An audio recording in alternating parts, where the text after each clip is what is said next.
Welcome to the Let Good Things In show. I'm your host, Amanda Acker. I am so happy you're here. At the Let Good Things In show, we talk all about second chances, resiliency, following your intuition, and even music. Listen to hear stories of hope and to be inspired. Remember, you are stronger than you think. Let's dive in. Hi, my amazing humans. Thank you so much for tuning in today. I'm so excited to be bringing you our guest, Latika Luthra. She is an intuitive spiritual wellness coach and a healer. She has been in the field for the last 16 years. She helps and supports people, especially women, to build an empowered relationship with themselves and consequently with the outside world. She helps people to align themselves with their soul blueprint and life path. She is also, I don't know how to say that word. Clairaudience and Sentinel, like a cloud audio where like I can hear things and I can feel things. When I'm in the energy field of a person and I'm working with them, that's how I'm an intuitive coach. Like through my intuition, through my feelings, I'm able to read their energy and help them to, just help them and guide them to find themselves.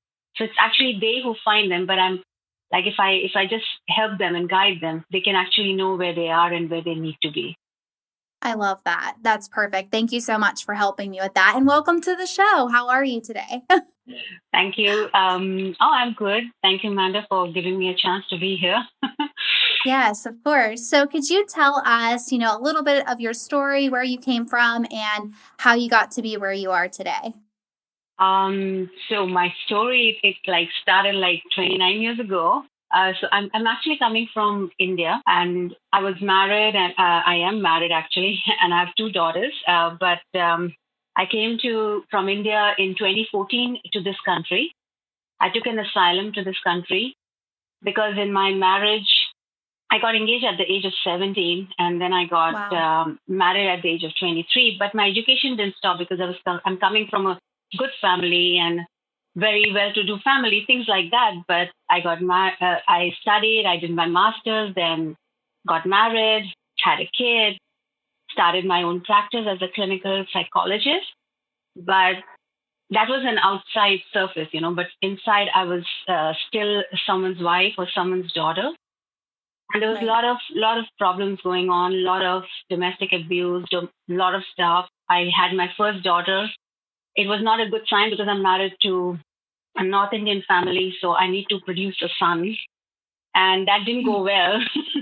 Then after a few years, again, I got pregnant. So again, the same, like I got another daughter. It didn't go well at all. And that's how life's journey went. Outside, I still started to work, did everything on my own. But inside in the house, it was always scary, not being my own person. But I still continued because, when my second daughter was born, everybody told me, oh, she's mentally retarded and she's this and that. You need to live a better life. And so every day there was some kind of a violence happening, but nobody would say anything to anybody because he's my husband, they're my in-laws, they have all the right. And my parents wouldn't say anything because I'm married now. I'm not theirs anymore. So that's how it is. But outside, we are a very educated family. And I am working. So nobody can say, you're not doing what you want to do. Right. That's how my journey started. And ultimately, I realized that this can't happen because my daughters were growing up. And I started to go more towards energy healing. And I started to realize that life is not what it is right now. Life is something that I can change because that's what I was doing with my clients, with my patients at that moment. And somewhere over the years, when my daughters were 10 and 14, I don't know, so in between I had Hodgkin positive tumors and I went through a lot of problems. So I started to realize that the more I become sad, the more I start to say that I don't deserve to live in this world, the more I started to fall ill. And that's how I started to realize that I cannot be this person. I need to be a different person, a different version, a better version of me. And then that's what I used to do with my clients who would come. I would help them. I would actually help them to be where they are today. And most of my clients are doing very well for themselves. And I said, why can't I do that for myself? Right. And I have so much, this universe, the creator has given me, I can do so much. And I have these wonderful daughters. What am I teaching them? Then in 2014, one fine day, I just told my father, like, I'm going to go to States and, just show the kids this thing, Disneyland. And he says, you can't get your visa without your husband. You are nobody without your husband. I said, you know what? If I get it, I will go. I tried it. I got it because as I said, I was living on my own. Even though I was married, I had my own income tax and everything. So I did get my visa Yeah.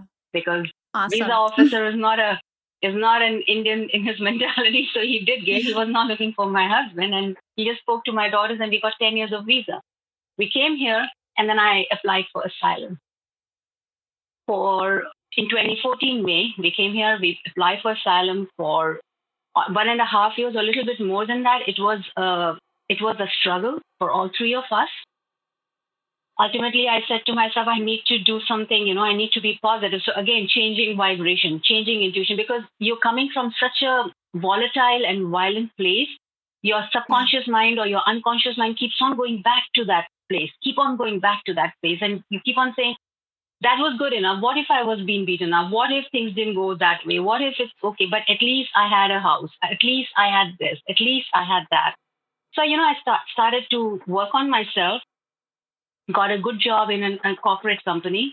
I started to build up my this thing. We got a beautiful rented apartment. My children were doing well. Hmm. And I'm very proud to say in these 7 years now, I've built a small home for three of us. My daughter, my older one, is going to John Hopkins School of Education Wow. for her master's. When she came here, she was in 10th grade. And my Wow. younger one is going to Baru for her graduation, to start her undergraduation program in sociology and anthropology.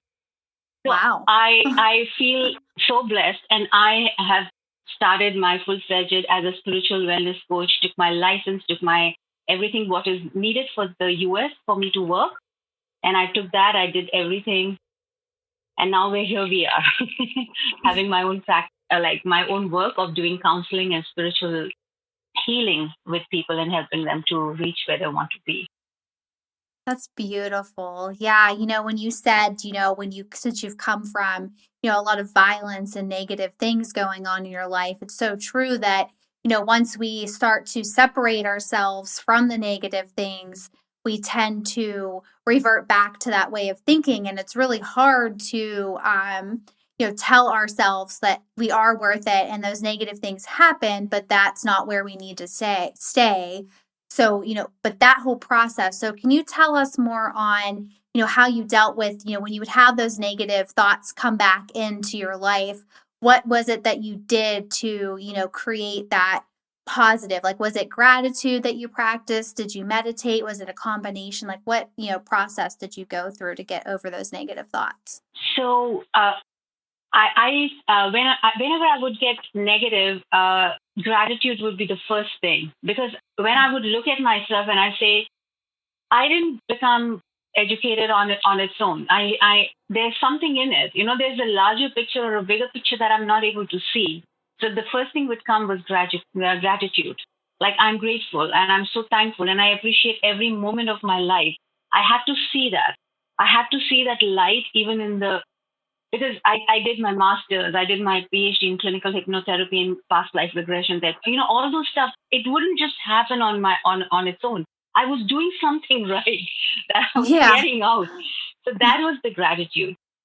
That was something that I never forgot.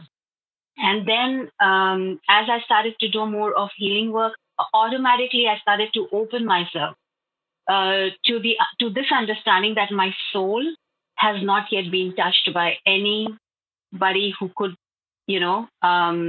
away the life from me. My soul is still Right. there with me. I just needed to align myself, my unconscious part and my intelligent part, to my soul, and see at my life. That is what is the soul blueprint is. Like, how do why did this happen to me? What are my thoughts? What are my beliefs? Are these thoughts even mine? Or are they my parents who told me that you are nobody because your husband doesn't brand you or, put you in that scale? I am someone. I am somebody. Yes. That kind of thought feeling came. And then the more I used to do this, I started meditating. I started doing a lot of other stuff. Whatever I would learn, I would first implement it on myself. Right. Like I started doing tapping. I started doing EFT. The more I started to do all these different meditation, different modalities, I started to put that on myself. I started to follow that. And then automatically, as my vibration changed, automatically opportunities opened up for me.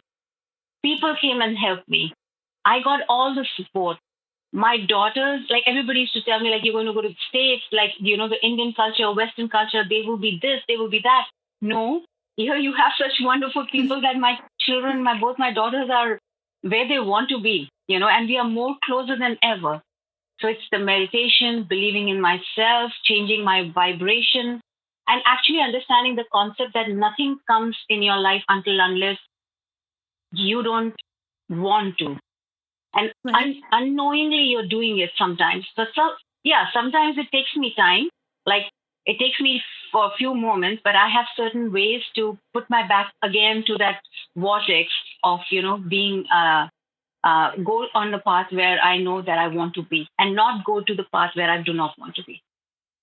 Yeah, that's so important. I think too with gratitude, if we could start, if you're having a bad moment, it's so important, even if it's just like the air you're breathing in. Just say, I'm Yes. so grateful that, I'm able to breathe in this air today. I'm so grateful that the universe is giving me another day to live and be here. Like that, in itself can change your perspective and be able to say, okay, like, yes, that's where I came from, but I don't have to keep reliving that. I can move forward from these negative things that have happened to me. I love that you call this a soul blueprint. Could you tell us more about your soul blueprint? I would love to hear more about that. Oh, okay, definitely. So each one of us has come with a soul blueprint. So when we are on a soul level, we don't have any feelings. We just want to experience Earth. So we make a story for ourselves, a great story for ourselves, without having emotions in it. It's a beautiful journey for the soul. And Mhm. each one of us has that.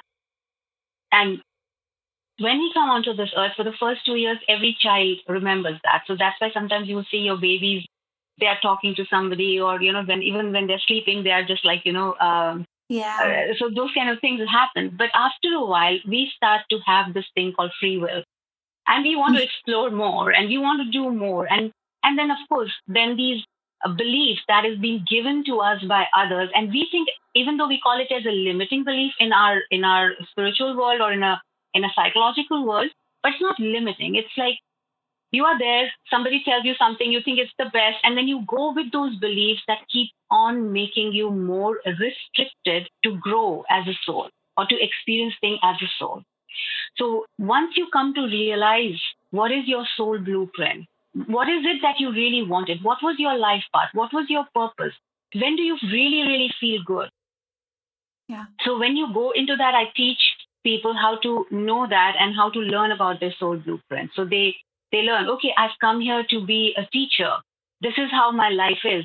This is what my purpose is. And there are many purposes, by the way. It's not that you have let's Right. come here for one purpose. Like you are a mother, you are a wife, you're a daughter. So there are different purposes, but you are you too. You cannot forget yourself that you are you too. Like you wanted these people, these soul partners to come into your life to help you to experience that life, but you never Yeah. told them that I'm going to get stuck with you and not ever find myself in that. But we tend to forget Right. that. So I help through the soul blueprint to understand that where they are and what's the journey and what they wanted to experience. So I teach them different tools, how to go there and how to change it. Wow, Or yeah, I love that. I know for me, like, you know, when you talked about like how we tend to forget ourselves, that's like so true.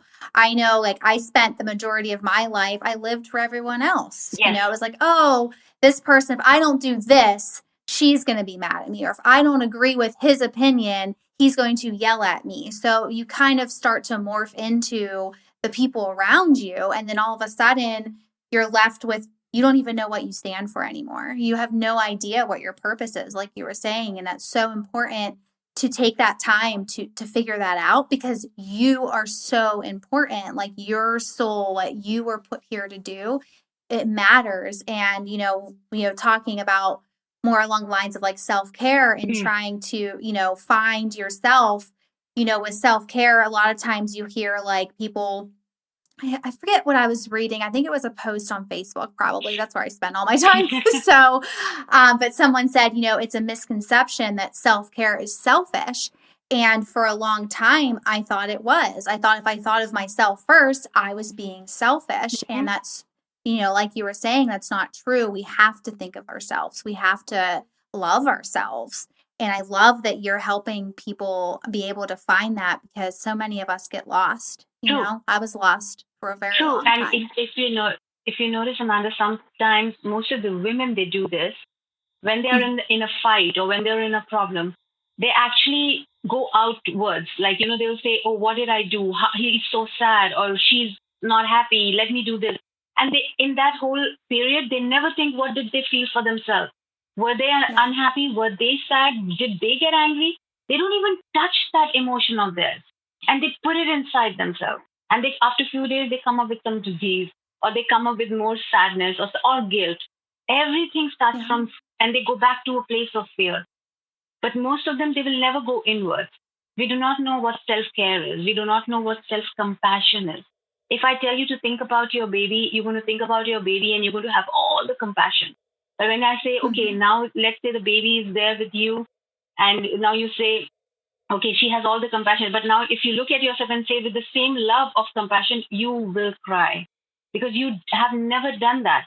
You have never actually shown yourself real compassion. We don't do that. And most of the people don't do that. And especially I've seen women. They tend to forget themselves because they've been taught, any culture, the more you give yourself, that is your a sign or symbol of you being a woman. That's why if you notice, most of the women nowadays have so much of thyroid and uterus problems. You name it and they have it. Yeah, that's very true. I know for me, like even now, even after figuring out my purpose and finding myself and my true values and making and trusting my intuition and knowing I'm not going to make bad choices. With my husband, we'll be having like, he'll be upset about something. I'm instantly, well, what did I do? Yeah. What did I do to make him feel sad? Like, how, and he'll get angry with me. Like, why do you think it's like, you didn't do anything? I'm just sad. And a lot of times we internalize, especially if you're high empathic, which I think a lot of women are empaths as well. You take everyone else's emotions as your own. And then it's really hard to remember, okay, well, how do I feel right now? Can I, if I look at him, he's sad. So, but don't blame me instantly, like figure out like, okay, well, how am I feeling right now? How can I be strong for him? Like, it's not always something you did. Like, not to say that, there aren't arguments that were your fault. Obviously, we all make mistakes, but, as a whole, and a lot of times when you bring up women as well, I'm sorry for the men listening, but this got me on a tangent. But we tend to apologize for everything. Oh, I'm sorry. Yes. Oh, you stubbed your toe. I'm sorry. I left that there. That's why that happened. Oh, my son, he fell off his bike. Oh, that was my fault because I wasn't paying attention for that 1 second. I'm sorry. Like, everything is your fault. And when you live like that, it can really affect your self-compassion, as you said. That's powerful. True. Yeah. So it's everything on you. Like when we've come here, like it's been like 7 years now. And if somebody I hear from India, my friends or something, and if they've come in contact with my husband over there, he doesn't know where I am. He comes to know where I like. He say, okay, as long as I can forgive her because my children are in a good place, so I know I'm going to forgive her. Like, that's the way he still talks. Like, I'm thinking, like, in which world is he living? Yeah, right. No, people don't change. Everybody scrutinize you for what you did. They never see why she did it, or why she needed to do that to be where she is. Yeah, that's so and most true. of the women don't. They are, as I said, I was somebody out there. People used to come to me. I'm working with them. I'm a psychologist. Then I became a Like I became a proper certified and licensed clinical hypnotherapist and past life regression therapist, got big names, everything, running my own clinic in India. But I'm nobody when I come home. Nobody, like no one. Like if I have to really go back, I don't even think about it because I'm grateful and I appreciate everything in my life that I have now. That helps me to let go of the past. Because every time I don't have to go past to heal myself, what I'm trying to say. You can be appreciative about who you are now, live in now, and then go forward from there. Automatically, everything in the past will start working too, Yeah. being faded away. And the more you forgive yourself, the more you release the pain. Yeah, that's true too. Self forgiveness is so impactful. The things that I've been through and the things that I've experienced, abandonment, going to jail and being homeless and all these things. And I lived in that shame, for so long. And I had to forgive Yeah. myself because ultimately I made the choices, in my story, like I made those things happen because I didn't think I was worth anything more than that. Yes. So it's, Yes. The cliche is I'm flipping the script, I am able through affirmations, and I love to visualize as well. I'm a huge visualization person. It's a beautiful technique. Yeah, it's wonderful. And it has brought me so many blessings. The house that I sit in today, I manifested this when I got my apartment literally across the street. When I signed my lease, it was in this house. My landlord was living here at the time. And I told myself, I will live in this house. Yeah, it took time. It was 3 years later, but it happened because I wanted it to happen and I knew I deserved to have this home for my family. It's so powerful. All the things that you've said, like I could talk to you for literally hours about all this stuff, but I would love to, just ask you one last question. And that is what's your number one tip for our listeners to be able to let the good things into their lives? What's one thing, you would tell them to do? Two things actually I'm going to tell them, and we've already spoken about that, is first of all, be in a place of gratitude. You deserve it. You're worthy of it. Yeah. You need to even be in gratitude with yourself. That, hey, I was born on this world, on this earth, and I wanted to. I'm going to experience this. I'm going to love every moment. So come from a place of gratitude. As you said, even the sun rays or the it's raining outside, that feeling, everything that makes you happy, even this cup of warm tea or something, whatever makes you happy, feel grateful. Or sorry, not even grateful, because grateful comes from a place of lack. And being appreciative comes from a place of abundance. So start feeling appreciative about who you are, where you are. And secondly, allow yourself to forgive. Forgive yourself. That's the main key, because if you don't forgive, you are not able to go. Like forgive. Like sometimes when we say to ourselves, why did I have to go through that? Yeah. What is it about? So don't repent or don't resent or don't regret. Just forgive. You don't even have to work on it. Just say, I'm sorry. Just think of yourself and then just say, I'm forgiving myself. And then just let it go and just say thank you to yourself. That's all you need to do. Yes. And things will start to change. You have to believe in yourself. Yeah. Things will. It's exactly like if I want to lose my 10 pounds, I'm going to go to gym. One day it won't happen. You have to go for 1 month. You have to go for 2 months. You have to feel that energy, vibration, and everything in your body to change to lose that 10 pounds, right? Yeah. Same thing. You have to do that for yourself. Never, ever, because your soul never gives up on you. Your soul never gives up on you. And your soul is aligned to your higher self, and higher self is aligned to the universe and the creator of all that is. That's all we are. So never give up on yourself, because there's one power that is connected to you is your own soul and your own higher power. So first thing is be appreciated, in gratitude, and second thing is allow yourself to forgive yourself. Like allow yourself, give yourself that permission, and allow the fun and the joy to come into your life. Yeah. That's so powerful. Thank you for sharing everything that you've shared with us today. This has been a wonderful conversation. So grateful to have had you on the show. And just to wrap it up, I just want to remind everyone out there listening that you are stronger than you think and you're worth having the life you imagine having. And please make sure to hit that subscribe or follow button so that you don't miss an episode of the Let Good Things In show. And I will talk to everyone soon.